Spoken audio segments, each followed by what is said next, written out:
Hello again, everyone. And I'm out at a Cinemark theater this time. And the movie to see today is Joker Folie à Deux. As usual, we're going to start with a merch search, and then stick around for the review and find out what I thought of the movie. Okay, first of all, at the checkout, at a Giant, I happened to spot this Entertainment Weekly featuring Joker on the cover.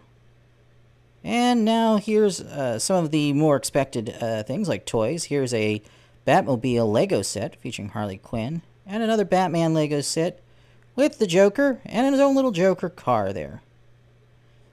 Okay, here we have the Spin Master 12-inch Joker figure. These were at a Target, by the way. Yep.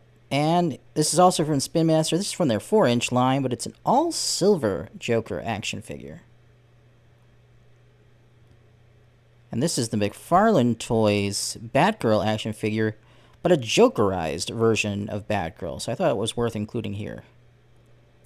And I found this Funko Pop at a GameStop. And that's about all I found.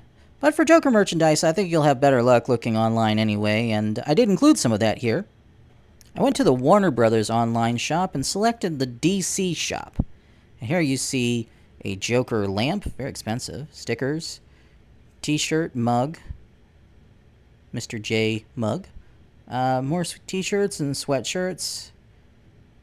So you get some of the standard gift items, but also this. Look at this statuette, very expensive. Some high-end stuff as well. More sweatshirts, hoodies, and that sort of thing. And more t-shirts.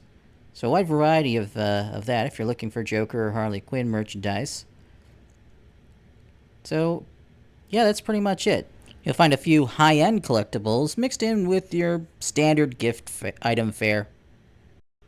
Come on, I want you to do it. Oh, are you telling me it's time to start the review? If you're good at something, never do it for free. Oh, are you offering to pay me for the review then? It's not about money. It's about sending a message. Okay, and what message are we sending? Whatever doesn't kill you simply makes you stranger. Well, that's a little creepy. I think I'm starting to get a little Stranger Danger vibes off of that. And I thought my jokes were bad. Well, on that note then, on with the show. And here we go. In this Joker sequel, Folie à Deux, we are introduced once again to Arthur Fleck, played by Joaquin Phoenix. Arthur is incarcerated at Arkham Asylum, awaiting trial for murders that he committed. He is a resident of E-Wing, where the asylum houses its most dangerous patients. He gets out only for occasional visits to see his lawyer and his psychiatrist, in a less secure B-Wing. His lawyer and psychiatrist think he has a mental illness, dissociative identity disorder, and are planning to use this as his defense on the basis that Joker is a completely separate personality that takes over Arthur's body in times of great stress, and that Arthur has no control over his actions when Joker takes over. Up until the story begins, Arthur has been a model of good behavior at the asylum. The officers like him and enjoy his jokes. During a regular visit to B-Wing, Arthur passes a room in which music therapy is taking place. As the group sings, Arthur notices that one of the patients, played by Lady Gaga, seems to take a particular interest in him as he walks by. Officer Sullivan sees Arthur's interest in music and arranges to allow him to participate. At the next therapy class, Arthur meets the woman who caught his eye. Her name is Harley Quinzel, but she goes by Lee. Lee knows Arthur by reputation, having seen a TV movie about him. She is fascinated. Arthur falls in love with Lee, and they begin a relationship. But it's really Joker that she loves, not Arthur. Throughout their relationship, she eggs him on to embrace his Joker persona. When Arthur goes to trial, he is exposed to a media frenzy over his sensationalized case. Supporters from among Gotham's criminal element have taken to the streets to show their support during the trial. The media attention and supporters' cheers drive Arthur further toward embracing Joker. Yet on some level, he seems to sense that road will lead to his demise.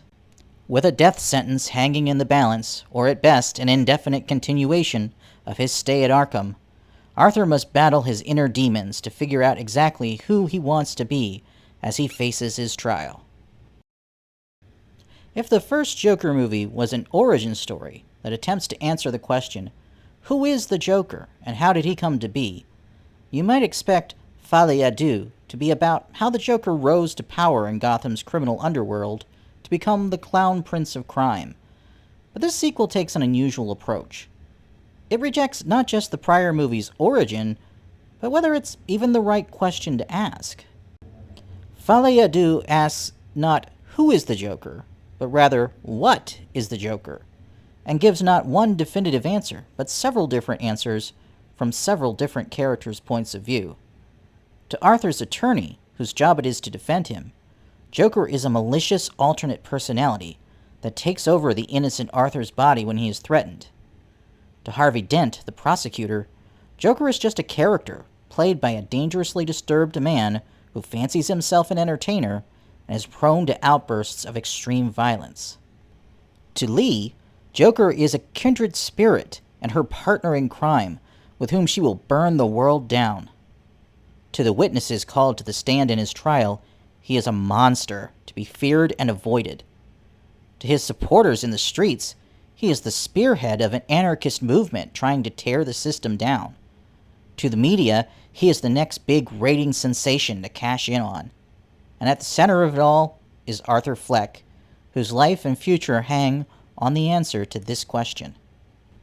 In fact, the film's title, Folie à Deux, means literally madness of two, and is used to describe a medical condition in which a delusion is shared by two people. This too has multiple meanings. It refers, of course, to the love affair between Arthur and Lee, but also to Arthur's own duality between himself and his Joker persona.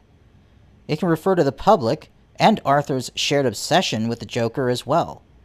On a meta level, the film can be seen as a madness shared between the director and the audience. Folie à Deux is a genre-defying film. It's a courtroom drama, but it's also a jukebox musical, with many musical numbers performed to a playlist of old jazz standards and show tunes, which I appreciated since I love that style of music. This explains the casting of popular recording artist Lady Gaga as Harley Quinn, who shines in these musical numbers. As a musical, its approach is reminiscent of the film version of Chicago, in that all the musical numbers are fantasies taking place in the main character's head. Also, both films are about killers who want to be entertainers, and both films feature courtroom scenes. I wonder if the director was inspired by Chicago, or if the parallels are just coincidence. I also see parallels to the film American Psycho, which was also an examination of a killer's mind, in which some, or perhaps nearly all, of the scenes may have only happened in the killer's head. And despite being a killer, the American Psycho strangely had great taste in music, much like Arthur. Unlike nearly every other depiction of the Joker, Arthur is not a proactive character. Things happen to him and he reacts, often bizarrely, sometimes violently, but he never plots, never schemes, never sets any plans into motion. In the movie The Dark Knight, the Heath Ledger version of the Joker described himself to Harvey Dent as a man who doesn't plan or scheme. He just does things. Like a dog chasing a car, who doesn't understand why he's chasing the car and wouldn't know what to do if he caught it. Ledger's Joker was lying to Dent, of course. He had been plotting and scheming the entire movie. But it strangely seems like an apt description of Arthur rather than Ledger's clown prince. I think this is why this story is set in a version of Gotham City where there is no Batman. It's hard to imagine Arthur as being a match for the Caped Crusader, much less his greatest foe. This raises the question, why are we so fascinated with villains like the Joker? To an extent, it's easy to understand. Villains challenge our heroes and give them something to overcome. They force them to grow and change, becoming smarter, stronger, better heroes. But sometimes it seems to go beyond this. Sometimes a villain will seem to take on a life of his own, outside of the hero whose stories spawned him. He seems to capture people's imaginations, and then become enthralled by him. We see something similar in the movie, The idea of Joker grows to become something much larger than the man, Arthur Fleck. Are we sometimes drawn to villains just in good fun? We are talking about fictional characters, after all. Or is it something in our dark sides coming out to embrace these characters? Do we glorify villains too much? And if we do, is it sending the wrong signal to people among us who may be struggling with their own dark sides? Don't get me wrong, I don't think the movie is condemning fans of villains like the Joker, just encouraging them to ponder on their fandom and keep it in perspective. I think I would have to say that I would recommend this movie for those who enjoy a more cerebral film that makes you think. It's a film that poses questions for you to ponder without spoon-feeding you answers, and it takes some creative risks. I wouldn't say that the movie was made for Batman fans, though. There's very little in the way of fan service, outside of a name here and an outfit there. It's more introspective than action-packed or thrilling, and doesn't have the look and feel of a Batman movie.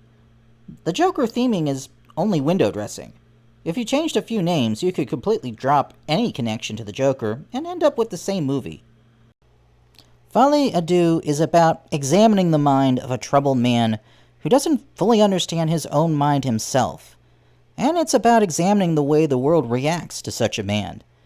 If that sounds intriguing to you, this is your movie.